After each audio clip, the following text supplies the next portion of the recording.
Hello everyone. तो अभी आप लोग के कमेंट्स के प्रॉब्लम को डिस्कस करते हैं। बहुत लोग कमेंट कर रहे थे कि टेस्ट पेपर कैसे एनालिसिस करें। देखिए, ये हमारे प्रिपरेशन का एक मेजर पॉइंट होता है और अभी स्टार्टिंग में इसको समझना बहुत ज़रूरी है। तो अब सबसे पहले बात करते हैं बायो का एनालिसिस कैसे करें। देखिए, बायो का जो क्वेश्चन आपका गलत हुआ है, आप पहले उसको आइडेंटिफाई कीजिए कि आपके एनसीईआरटी के कौन से चैप्टर से गलत हुआ है। आप उस चैप्टर को ओपन कीजिए। जैसे कि मान लीजिए आप लोग का क्वेश्चन गलत हुआ, chromosome become gradually visible under light microscope. आप लोग जनरली इसमें हम लोग मेटाफेज मार के आते हैं, लेकिन इसका आंसर होगा लेप्टोटीन। तो आपको क्या करना है, लेप्टोटीन वो तो पढ़ना ही है, वो एनसीईआरटी का लाइन कि किसमें हम लोग का दिया हुआ और जो गलत हुआ है। साथ ही आप लोग को वो पूरा step leptotene, zygotene, pachytene, diplotene, diakinesis आपको पूरा पढ़ना है। देखिए, ये बहुत बेनिफिशियल होता है, क्योंकि जब आपका कोई क्वेश्चन गलत होता है और आप उसको रीड करते हैं तो आप बहुत उस टाइम सिंसियर होते हैं, तो आप हर सारा पॉइंट अच्छे से समझ लेंगे और एक तरफ से आपका रिवीजन भी हो जाएगा। उस ऐसे ही 2-3 टेस्ट दिए तो आपका एक चैप्टर पूरा रिवाइज हो जाता है। इसीलिए आप जब आपका एक क्वेश्चन गलत होता है तो उसके आगे पीछे का जितना लाइन दिया हुआ है, कम से कम 4-5 आगे का, 4-5 नीचे का पैराग्राफ जरूर रीड कीजिए। फिर हाइलाइटर से उस क्वेश्चन को मार्क कर दीजिए और पेपर में ही कुछ कोई अलग कलर के पेन से सही आंसर को भी टिक कर दीजिए, ताकि बार बार आपको आंसर की पे नहीं जाना पड़े। उसी में आपका सारा सही आंसर टिक किया रहेगा, तो जब आप उसको सॉल्व करेंगे या मिलाएंगे तो आपके लिए आसानी हो जाएगा। बात करें फिजिक्स की, तो फिजिक्स के लिए आप सबसे पहले ये आइडेंटिफाई करें कि आपका कॉन्सेप्चुअल एरर है, थ्योरेटिकल एरर है, या फिर फार्मूला आपको याद नहीं है। अगर फार्मूला याद नहीं था उस टाइम टेस्ट में, तो आप फार्मूला उसी टाइम 4-5 बार लिख के याद कर लीजिए। अगर कॉन्सेप्चुअल या थ्योरेटिकल एरर है तो आप जब नेक्स्ट रिवीजन स्लॉट डालेंगे उसमें आप इस चैप्टर का रिवीजन करेंगे। केमिस्ट्री में भी कुछ ऐसा ही करना है। और हमारे टेस्ट एनालिसिस का एक इम्पॉर्टेंट पार्ट ये भी होता है मिस्टेक कॉपी बनाना।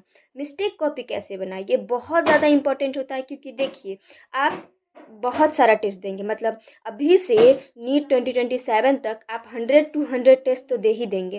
तो ये प्रैक्टिकली पॉसिबल नहीं होता है कि आप 100-200 क्वेश्चन पेपर को बार बार पलट के अपने मिस्टेक्स को आइडेंटिफाई कर रहे हैं, उसको याद करें, मेमोराइज करें। क्योंकि मान लीजिए अगर आप अपने मिस्टेक्स को नहीं सुधार रहे हैं, आप अपने मिस्टेक को सही नहीं कर रहे हैं, तो टेस्ट देने का फिर कोई मतलब नहीं बन जाता है। आप हर टेस्ट में एक ही मिस्टेक को रिपीट कर रहे हैं, आप अपने मिस्टेक को याद ही नहीं कर रहे, उसको सॉल्व नहीं कर रहे और बार बार वही रिपीट कर रहे हैं मिस्टेक, तो फिर टेस्ट देने का कोई मतलब नहीं बनता है, वो वेस्ट हो जाता है। टेस्ट देना आपका मेहनत वेस्ट हो जाता है। इसलिए मैं अभी अपना मिस्टेक कॉपी लेके आई हूँ, आप लोग को दिखाती हूँ कि मैंने किस तरह से मिस्टेक कॉपी बनाया था अपने नीट में। देखिए, जैसे कि टेस्ट 7 में फिजिक्स के ये फार्मूला ध्यान में ना होने की वजह से ये क्वेश्चन हम नहीं बना पाए थे, तो उसको फार्मूला के साथ यहाँ पे सॉल्व कर लिए। उसी में जैसे मान लीजिए मेरे क्वेश्चन में था कि यूवी रे क्या चीज़ के लिए यूज़फुल होता है, तो हम क्या किए कि बुक में जितना भी दिया था UV ray, infrared, microwave, radio wave, हम सबको लिख लिए एक ही साथ, ताकि जब में हम इसको रिवाइज़ करेंगे तो सारा रिवाइज़ हो जाएगा। फिर देखिए, इसी तरह से ये फार्मूला था, ये फार्मूला पे क्वेश्चन हमसे नहीं बना था, तो हम वहाँ उससे रिलेटेड जो फार्मूला था उसके ऊपर में फार्मूला लिख लिए थे। और देखिए, जैसे अब टेस्ट 8 में देखिए बायोलॉजी में ये सिली मिस्टेक मेरे से हो गया था, तो सिली करके हम इस तरह से लिख लिए बायोलॉजी का मिस्टेक। इसी तरह केमिस्ट्री का मिस्टेक, अब मान लीजिए केमिस्ट्री में ये कॉन्सेप्ट था, जो कॉन्सेप्ट में हमको नहीं याद था, जिसकी वजह से हमको क्वेश्चन गलत कर लिए, तो वो कॉन्सेप्ट के साथ हम इसको लिख लेंगे।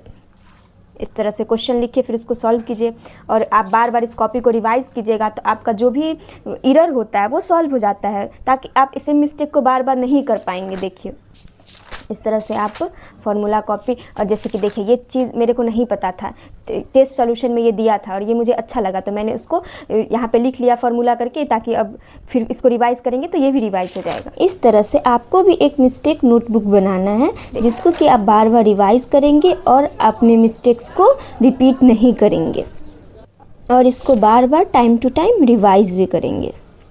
अब आप थोड़ा सा समझ गए होंगे कि मिस्टेक कॉपी कैसे बनाना है। जो क्वेश्चन गलत हुआ है उसको लिखना है, जो गलत आंसर है उसको लिखना है, उसके साथ जो सही आंसर है उसको भी लिखना है।